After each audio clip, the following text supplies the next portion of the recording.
नमस्कार विद्यार्थी मित्रांनो, मी professor Neeta Gaikwad MPSC UPSC कट्टा या आपल्या कॉम्पिटिटिव्ह एक्झामिनेशनचा जो एक चॅनल आहे त्याच्यामध्ये आपलं सहर्ष स्वागत करते।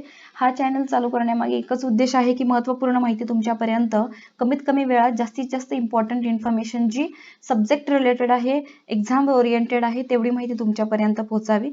सो फ्रेंड्स, लगेचच सुरुवात करूयात। आजच्या लेक्चरमध्ये मेडायवल हिस्ट्रीचा आपण पोर्शन चालू केला आहे। मेडायवल हिस्ट्री म्हणजे मध्ययुगीन भारताच्या इतिहासाकडे आपलं दुर्लक्ष होऊन जातं।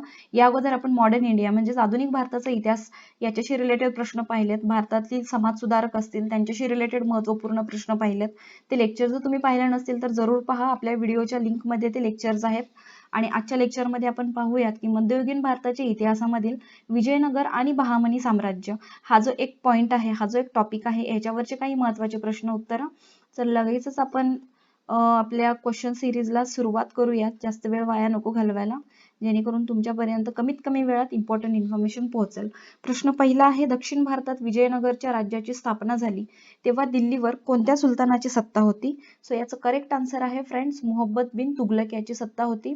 जेव्हा दक्षिण भारतात विजयनगरच्या राज्याची स्थापना झाली तेव्हा दिल्लीवर मोहम्मद बिन तुगलक या सुलतानाची सत्ता होती। इसवी सन कोणत्या शतकामध्ये विजयनगरच्या राज्याची स्थापना झाली? इसवी सन कोणत्या वर्षामध्ये विजयनगरच्या राज्याची स्थापना झाली? तर ते जे आहे 1336 मध्ये, इसवी सन 1336 मध्ये विजयनगरच्या राज्याची स्थापना झाली। त्यानंतर कोण हा विजयनगरच्या हिंदू राज्याचा पहिला राज्यकर्ता होता? तर पहिला हरिहर हे करेक्ट आन्सर आहे। पहिला हरिहर याच्यानंतर विजयनगरच्या गादीवर आलेला पहिला बुक्क हा नात्याने पहिल्या हरिहराचा कोण होता? तर तो पहिल्या हरिहराचा भाऊ होता। इसवी सन कधी विजयनगरच्या साम्राज्याचा संस्थापक पहिला हरिहर याचा मृत्यू झाला? पहिला हरिहर याचा जो मृत्यू आहे तो इसवी सन 1353 मध्ये झाला। विजयनगरच्या गादीवर आलेल्या राजांपैकी कोण हा पहिला असा राजा होता की ज्याने महाराजाधिराज असा किताब धारण केला? तर दुसरा हरिहर हे याचं करेक्ट आन्सर आहे। दुसरा देवराय या विजयनगरच्या राजाच्या कारकिर्दीत इसवी सन 1420 मध्ये कोणत्या इटालियन प्रवाशाने विजयनगरला भेट दिली होती? तर त्या इटालियन प्रवाशाचं नाव आहे निकोलो कोंटी। लक्षात ठेवा, विजयनगरवर राज्य करणारे कोणते पहिले हिंदू घराणे होय? तर ते आहे संगम। संगम हे पहिले हिंदू घराणे आहे विजयनगरवर राज्य करणारे। नेक्स्ट आपण लगेचच पाहूयात, नेक्स्ट स्लाइड। विजयनगरवर राज्य करणाऱ्या शालू घराण्याचा पहिला राजा कोण होता? तर नरसिंह हे करेक्ट आन्सर आहे। विजयनगरवरील संगम घराण्याची सत्ता संपुष्टात आल्यानंतर कोणत्या घराण्याची कारकीर्द सुरू झाली? विजयनगरवर संगम घराण्याची सत्ता संपुष्ट झाल्यानंतर शालू या घराण्याची कारकीर्द सुरू झाली। शालू घराण्याचा संस्थापक नरसिंह याने कोणत्या राजाला पदच्युत करून विजयनगरवर आपली सत्ता प्रस्थापित केली होती? तर त्या राजाचं नाव होतं दुसरा विरूपाक्ष। विजयनगरचा राजा दुसरा देवराय हा कोणाचा पुत्र होता? तर तो विजयनगरचा राजा दुसरा देवराय हा कोणाचा पुत्र होता? तर विजयबुक्क याचा हा पुत्र होता। विजयनगरच्या राज्यावर आलेल्या तुलव घराण्याचा संस्थापक हा वीर नरसिंह होता। पृथ्वीच्या पाठीवर विजयनगर सारखी सुंदर नगरी पाहिली नाही किंवा ऐकली नाही, विजयनगरचे हे वर्णन कोणत्या नावाच्या एका परकीय राजदूताने केले आहे? तर त्या परकीय राजदूताचं नाव आहे अब्दुल रज्जाक। विजयनगरचा प्रसिद्ध सम्राट कृष्णदेवराय याची कारकीर्द कोणती होती? इसवी सन 1509 ते 30। नेक्स्ट पाहूयात, कृष्णदेवराय याने ओरिसावर स्वारी करून ओरिसाचा कोणता राजा याचा बराच प्रदेश काबीज केला होता? सो याचं करेक्ट आन्सर आहे गजपती प्रतापरुद्र देव। कृष्णदेवराय याच्या काळात विजापूरचा कोण याने विजयनगरच्या राज्यावर हल्ला केला? इसवी सन 1520 मध्ये। पण कृष्णदेवराय याने त्याचा जोरदार पराभव केला, तर त्याचं नाव होतं इस्माईल आदिलशहा। ब हे आपलं करेक्ट आन्सर आहे। कृष्णदेवराय हा कोणत्या पंथाचा अनुयायी होता? तर हा एक परीक्षेला येण्यासारखा प्रश्न आहे की हा वैष्णव पंथाचा अनुयायी होता। कृष्णदेवराय याच्या पदरी 8 नामांकित कवी होते आणि त्या 8 नामांकित कवींना काय म्हणले जात? तर अष्टदिग्गज असे म्हटले जात असे। विजयनगरचा सम्राट कृष्णदेवराय याच्या संदर्भात खालीलपैकी कोणते विधान सत्य नाही? आपल्याला चुकीचं विधान ओळखायचं आहे। फर्स्ट आपण पाहूयात, तो विद्या व कला यांचा आश्रयदाता होता, बरोबर आहे। त्याने पोर्तुगीजांशी मैत्रीचे संबंध प्रस्थापित केले, बरोबर आहे। तो एक उत्तम प्रशासकही होता, हेही करेक्ट सेंटेन्स आहे। धार्मिक बाबतीत तो असहिष्णु वृत्तीचा होता, तर हे चुकीचं आहे। चुकीचा आन्सर आहे की तो धार्मिक बाबतीत असहिष्णु वृत्तीचा होता। हे आपलं करेक्ट आन्सर आहे. This is the incorrect sentence for this question. Next question is Krishnadevaraya याच्या मृत्यूनंतर कोणता राजा विजयनगरच्या गादीवर आला? तर कृष्णदेवराय याच्या मृत्यूनंतर अच्युतराव, फर्स्ट आपला जो ऑप्शन आहे तो करेक्ट आहे, तो विजयनगरच्या गादीवर आला. नेक्स्ट पाहूयात की विजयनगरच्या राज्यातील सामाजिक परिस्थितीबाबत खालीलपैकी कोणते विधान चुकीचे आहे? इथे पण आपल्याला इनकरेक्ट सेंटेन्स ओळखायचा आहे. फर्स्ट आहे समाजात हुंडा पद्धती अस्तित्वात होती. सेकंड आहे बहुपत्नीकत्वाची प्रथा प्रचलित होती. क आहे विधवा विवाहाला सामाजिक मान्यता होती. ड समाजात वेश्या व्यवसाय चालत असे. तर इथे पहा की विधवा विवाहाला सामाजिक मान्यता होती. हे जे आहे ही प्रथा तेव्हा चालत नव्हती आणि त्यामुळे हे चुकीचं विधान आहे. खाली काही प्रमुख घटना आणि त्यांचा काल यांच्या जोड्या दिल्या आहेत. तर कोणती जोडी चुकीची आहे ते पाहूया. पहिला बुक्का याचा मृत्यू इसवी सन 1379. त्याच्यानंतर कृष्णदेवरायकडून आदिलशहाचा पराभव 1520 मध्ये झाला, हे करेक्ट आहे. पहिला बुक्काचा मृत्यू 1379 मध्ये झाला, हे करेक्ट आहे. कृष्णदेवरायकडून आदिलशहाचा पराभव 1520 मध्ये झाला. कृष्णदेवराय यांचा मृत्यू इसवी सन 1530 मध्ये झाला. आधीच्याच प्रश्नात आपण पाहिलंय, हे सुद्धा करेक्ट आहे. आणि तालिकोटची लढाई जी आहे ती इसवी सन 1590, तर हे इनकरेक्ट सेंटेन्स आहे. बहामनी राज्याची स्थापना ही कोणत्या वर्षी झाली? बहामनी राज्याची स्थापना 1347 ला झाली.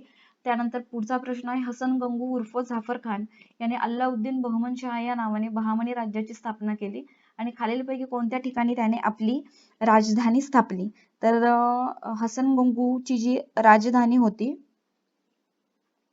ती त्याने कुठे स्थापन केली ते आपण पाहूयात. तर हसन गंगू याची राजधानी गुलबर्गा, हे करेक्ट सेंटेन्स आहे. गुलबर्गा हे करेक्ट सेंटेन्स आहे. विजापूर अहमदनगर दौलताबाद नाही. तर हसन गंगू उर्फ जाफर खान यांनी अल्लाउद्दीन बहमनशाह या नावाने बहामनी राज्याची स्थापना केली आणि त्याची राजधानी गुलबर्गा येथे स्थापन केली. पुढचा प्रश्न आहे आपला की बहामनी सुलतान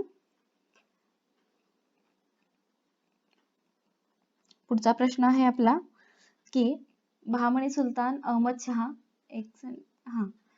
बहमन शाह गुलबर्गा येथे स्थापन केली, बरोबर. पुढचा प्रश्न आहे की बहामनी सुलतान अहमद शाह याने आपली राजधानी गुलबर्गा येथून कोठे हलवली?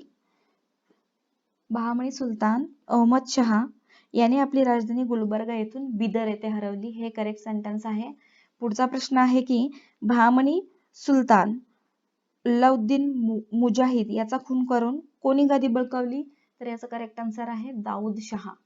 पुढचा प्रश्न आहे, कोणत्या बहामनी सुलतानाने विजयनगरचा राजा दुसरा देवराय याचा युद्धात पराभव करून त्याच्याकडून मोठी खंडणी मिळवली? करेक्ट उत्तर आहे आपलं अहमद शहा. याच्या पुढचा प्रश्न आहे की कोण हा बहामनी सुलतान गादीवर आला तेव्हा अल्पवयीन असल्याने त्याची आई मखदुमा जहान त्याच्या वतीने राज्याचा राज्यकारभार चालवत होती? तर निजाम शहा.